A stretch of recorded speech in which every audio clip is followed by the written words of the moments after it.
Hello everyone, and welcome to the Field Photographer Friday video for Orgrimmar. This video covers the same information as the article on the site, so if you'd rather read than watch a video, I'll leave a link in the description. The article also has additional lore resources at the bottom that cover the characters that are mentioned, so if you want to go more in depth, you can do that there as well. Okay, let's get started. As War Chief, Thrall established Orgrimmar as the central orc city after the Third War, which took place long before World of Warcraft's time. The city is named after Orgrim Doomhammer, former Orcish war chief and Thrall's mentor. Today, it serves as the main Horde capital city, housing members from all of the main Horde races.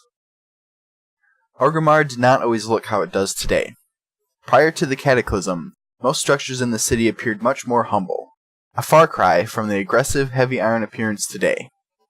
During the Elemental Unrest event leading up to the Cataclysm expansion, parts of Orgrimmar were burned down or damaged. Orgrimmar needed to be rebuilt, so Thrall appointed Gazlowe to do the job. Gazlowe is the former chief engineer of the Horde and current goblin leader of Ratchet, a small goblin port town in the Northern Barrens. Not long after rebuilding had begun, Grosh Hellscream was appointed as the war chief of the Horde. His vision of the Horde and Orgrimmar itself greatly influenced the final architecture of the city. No longer is the Zeppelin Tower the main focal point. Instead, Grommash Hold, the diplomatic center of the Horde, was moved front and center. During the Mists of Pandaria expansion, Grosh became increasingly tyrannical and corrupt by Shah energy from the heart of Y'Shaarj. Fearing a rebellion, he placed the city under martial law. All non-orc districts saw an influx of Kor'kron guards, elite orc fighters whose job is to guard the war chief. At the height of his insanity, Grosh had deep caverns and rooms excavated underneath Orgrimmar and Ragefire Chasm. In the very last room, called the Underhold, he conducted his operations and top-secret research, the heart of Y'Shaarj hanging from the ceiling.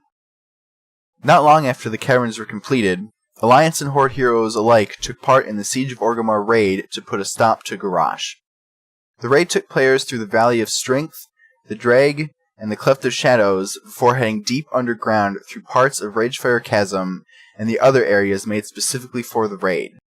As you would expect, the heroes were victorious, and Garrosh's tyrannical reign over Orgrimmar and the Horde ends. Under the new war chief, Vol'jin, martial law is lifted in the city and the Kor'kron are removed from most districts, returning once again to guarding the war chief in Grommash Hold.